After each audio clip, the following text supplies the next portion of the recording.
पहले तो हम यह समझें कि कर्म क्या है।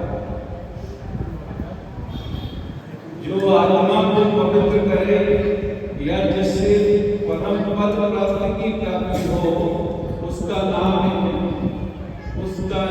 कर्म है। कर्म के माध्यम से आत्मा की पापों से रक्षा होती है। कर्म के माध्यम से आत्मा की पापों से रक्षा होती है। लेकिन वर्तमान में अज्ञानी प्राणियों ने इंद्रिय भोगों को और प्रत्येक उत्साह से मानने के कर्म मान लिया है। किसी मंदिर क्षेत्र में जाकर मौज मस्ती करना, पिकनिक मनाना, यह कर्म का मानना नहीं है। यह तो और अधिक पाप का बंध का कारण है। लोग जाते हैं, बोले चलो भैया चलते हैं, मंदिर बनाएंगे, पार्टी करेंगे, धर्म स्थलों में जाकर के। पर्व नैमित्तिक है और शाश्वत, दो तरह के होते हैं। रक्षाबंधन, दीपावली, महावीर जयंती आदि नैमित्तिक पर्व हैं और अष्टमी, चतुर्दशी, अष्टांगा, रत्नात्रय, दशलक्षण ये शाश्वत पर्व है। दशलक्षण पर्व शाश्वत जैसे यह भी समझिए। छठवें काल के अंत में 49 दिन का प्रलय काल होता है। इस प्रलय काल में 7-7 दिन तेज हवा, धूल, कंकड़, पत्थर, अग्नि आदि 7 प्रकार की कुवृष्टियां होती हैं। इसमें ये योजन कर लीजिए कि पृथ्वी राख हो जाती है। फिर इसके बाद 49 दिन तक शीतल जल, दुग्ध, अमृत आदि 7 कुवृष्टियां होती हैं। और वह 49 दिन का आज का भाद्रपद शुक्ल पंचमी का दिन होता है। आज के दिन की महत्वता बताई है। जिस दिन से सकाल प्रारंभ होकर नवीन युग की सृष्टि होती है, उस दिन विज्ञान पर्वत की श्रेणियों में देवों द्वारा सुरक्षित किए गए 72 युगलों तथा वहां सुरक्षित अन्य कुछ प्राणियों को बाहर लाया जाता है, जो नवीन सृष्टि का निर्माण करते हैं। अब हम चर्चा करते हैं उत्तम क्षमा धर्म की। क्षमा आत्मा का स्वभाव है और विरोध आत्मा का भी स्वभाव है। आचार्य भगवान स्वामी सर्वार्थ सिद्ध ग्रंथ में लिखते हैं कि आगम स्नेह में कलुषता का उत्पन्न न होना ही, अंतरंग में कलुषता का उत्पन्न न होना ही उत्तम क्षमा धर्म है। अपनी आत्मा के अंदर कलुषता ना आए, वो समझिए कि वो उत्तम क्षमा धर्म है। और बिना किसी कसाय के कलुषता होती नहीं है।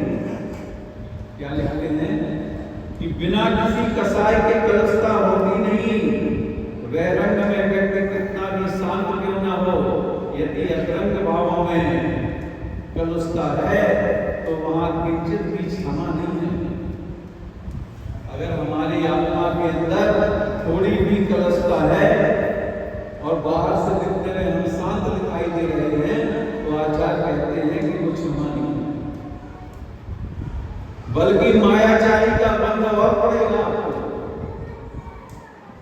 बोलिए मत समझ लेना कि हम ऊपर से तो ठीक दिख रहे हैं, अंदर आपके प्रति हमारी कलुषता भरी है। तो आचार्य कहते हैं कि मायाचारी के बंध का और पाप। सत्य यह है, क्रोध का कारण उपस्थित होने पर भी क्रोध ना, यह क्षमा धर्म है। और जहां क्रोध की समाप्ति होती है, वहीं से क्षमा की शुरुआत होती है। वास्तव में क्षमा आत्मा का गुण है, जबकि क्रोध विभाव स्वभाव है। क्षमा आत्मिक और प्रतिगत करता है, जबकि क्रोध आत्मशक्ति को छीन करता है। इस क्रोध का परिणाम क्या होता है, आगे देखते हैं। आचार्य कहते हैं कि क्रोध का परिणाम आपको याद होगा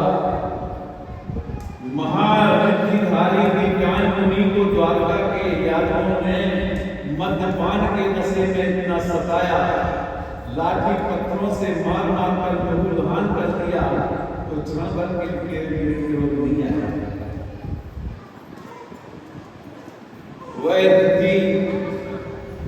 संपन्न तो थे ही, उनके बाएं कंधे में अशोक तेजस पुतला निकला और क्षण मात्र में 12 एकड़ की पूरी द्वारका नगरी तथा उसमें निवास करने वाले समस्त मनुष्य प्राणियों को राख कर दिया और वापस आकर वनराज को भस्म कर दिया। और यह स्वजलन कषाय के तीव्रता में हुआ, क्योंकि भावलिंगी मुनि के अनंतान बंदी कषाय का संभाव नहीं होता।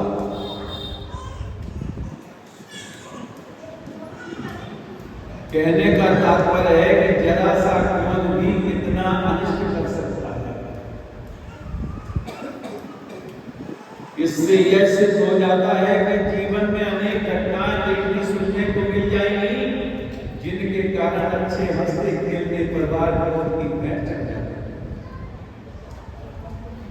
आप स्वयं सोचिए कि पुलिस थाने में, न्यायालयों में कितने केस भरे पड़े हैं और वे सभी क्षणमात्र के विरोध के ही परिणाम हैं।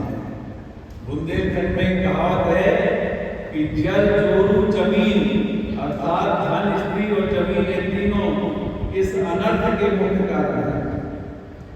विरोध की उत्पत्ति इन तीनों से कहीं न कहीं जुड़ी रहती है।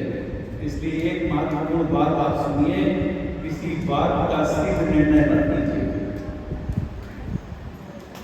सामने वाले को थोड़ा सा गंभीरता से सुनिए, फिर विचार करके निर्णय कीजिए और फिर बोलिए। क्षमा क्षण भर के क्रोध ने परिवार को क्या देश नष्ट कर दिया। घर तो ठीक है, अभी आप देख रहे होंगे, टीवी पे देख रहे होंगे, रूस ने यूक्रेन को नष्ट कर दिया, तबाह कर दिया। सबसे अधिक बम बरसाए जा रहे हैं यूक्रेन के ऊपर। मनीषियों, धर्म का प्रथम लक्षण ही क्षमा है। इच्छाओं की पूर्ति होती रहे तो हर व्यक्ति शीतल चल रहे। बताइए, अभी यहाँ आपको गुस्सा आ रहा है क्या? नहीं आ रहा। परंतु जब इच्छाओं की पूर्ति नहीं होती है तो क्षण भर में ज्वाला अवसाद बन जाते हैं, क्रोध आ जाता है। आपने ऊपर देखा कि क्षण मात्र में क्रोध में तपस्वी दीपायन मुनि के जीवन भर के तप को नष्ट कर दिया, पूरे जीवन के तप को नष्ट कर दिया क्रोध ने। इसलिए पंडित ध्यानचंद जी को 10 लक्षण धर्म की पूजा में लिखना पड़ा कि उत्तम क्षमा गहोरे भाई, यह भव पर भव सुख जाए। गाली सुन मन खेद न आनो, गुण को अवगुण कहे अजानो। कहे अजानो वस्त्र छीने, पान मार वो विद करे, तो घर से निकाले तन विदारे, बेरे दो ना। नीति शास्त्रों ने नाम माला में पृथ्वी को क्षमामूर्ति कहा। इस धरती माँ को क्षमामूर्ति कहा है। जैसे माँ क्षमा को मूर्ति होती है कि उसके ऊपर बालक मूत्र भी विसर्जन कर दे, उस पर कितना गुस्सा भी करे, तब भी माँ अपनी गोद में केवल आंचल का सहारा ही देती है। सारे जगत से उसकी रक्षा करती है। ऐसी ही क्षमा चाहिए, यही उत्तम क्षमा है।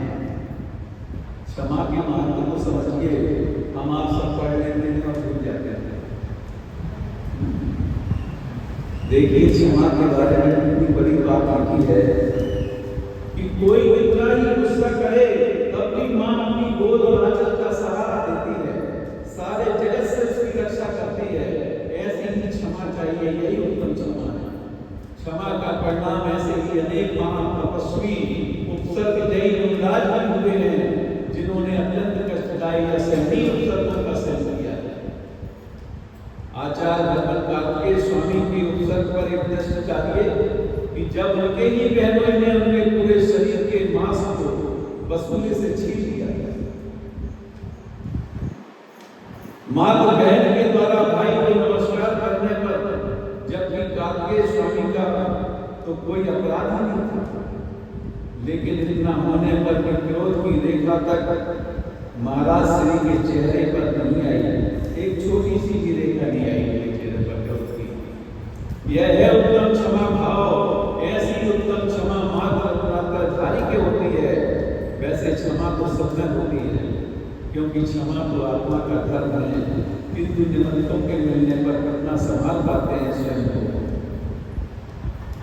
कहते हैं कि निमित्त जब आते हैं तो कितना संभाल पाते हैं अपने आप को, स्वयं को। यदि क्रोध की उत्पत्ति का साक्षात कारण उपस्थित हो जावे, फिर भी किंचित क्रोध न करे, तब उसके उत्तम क्षमा तब होता है। और जिसके क्षमा है वही वीर है, जिन शासन ने कहा था क्षमा वीरस्य भूषणम्। अपराधी को क्षमा करना कायरता नहीं मिलता है, क्षमा वीरों का आभूषण है। धीर वीर पुरुष ही क्षमाशील होता है। इसलिए आचार्य कुंद स्वामी ने आचार्य भट्ट के स्वामी मूलाचार्य जी ग्रंथ में लिखते हैं कि हे मुनि, धीर पुरुष ही मरता है। क्या लिख दिया कि धीर पुरुष भी मरता है और अधीर पुरुष भी अवश्य मरता है। तो क्यों ना धीरता पूर्वक और वीरता पूर्वक मरण किया जाए। मरण तो दोनों का होना। क्रोध बुद्धि विवेक सबको नष्ट कर देते हैं। क्या लिख दिया कि क्रोध बुद्धि को, विवेक को, सबको नष्ट कर देती है, यहाँ तक कि जीवन तक नष्ट कर देती है। क्रोध तो बैर की जननी है और अनेक भावों तक भीषण कष्ट देने में सक्षम है। एक भाव में नहीं, अनेकों भाव तक इसका बैर चलता है, क्योंकि क्रोध अग्नि तुल्य है। अग्नि तो फिर भी ईंधन के सद्भाव से जलती है, परंतु क्रोध अग्नि सद्भाव और अभाव दोनों के हीन को झुलसाता है। क्रोध कसाय है, व्यक्ति स्वयं भी झुलसता ही है, परिजनों को पुरजनों को भी झुलसाता है। इसलिए पापात्माओं, क्रोध पर विजय प्राप्त करो। अंत में क्रोध से बचने की थोड़ी सी चर्चा करके अपनी बात यहाँ समाप्त करता हूँ। आचार्य नेमचंद सिद्धांत चक्रवर्ती बॉम्ब के साथ कांड में लिखते हैं कि कषायों की स्थिति अंतर्मुहूर्त प्रमाण होती है। अंतर्मुहूर्त होती है, विषय बदलते ही कषाय का उपशमन हो जाता है। इसलिए उस स्नान समय को टालना चाहिए, उस समय को टाल देना चाहिए। क्रोध से बचने के 3 उपाय हमारे आचार्यों ने बताए। पहला है विषय परिवर्तन। कहीं विवाद हो रहा हो तो वहां पर विषय का परिवर्तन कर देना चाहिए। व्यक्ति परिवर्तन और स्थान परिवर्तन, 3 चीजें बताई। कौन कौन सी? विषय का परिवर्तन, व्यक्ति का परिवर्तन और स्थान का परिवर्तन कर देने से निश्चित ही क्रोध का उपशमन हो जाता है। जैसे ईंधन के ना मिलने पर अग्नि स्वयं शांत हो जाती है, उसी प्रकार क्रोध के कारण का परिवर्तन कर देने से क्रोध अग्नि शांत हो जाती है। अरे ज्ञानी, घर में भी पत्नी या पुत्र से विषमवाद होने लग जाए तो तुरंत क्षमा मांगने में क्या हर्ज है। सारे विषमवाद का पराक्षेप क्षमा में होता है। आप शांति से रहना चाहते हैं क्या? तो हम आपको एक सूत्र देते हैं महाराज जी, उसे हमेशा याद रखिए। अर्थात जगत के समस्त जीवों के प्रति मेरा क्षमा भाव है और सभी जीव मुझे क्षमा करें। मेरा समस्त जीवों के प्रति मैत्री भाव है, किसी से वैर भाव नहीं। बंधुओं, यह सूत्र यदि आपके अंदर प्रवेश कर गया तो यथार्थ मानना कि घर परिवार को ठीक सारे जगत में शांति छा जाएगी। बोलिए उत्तम समाज।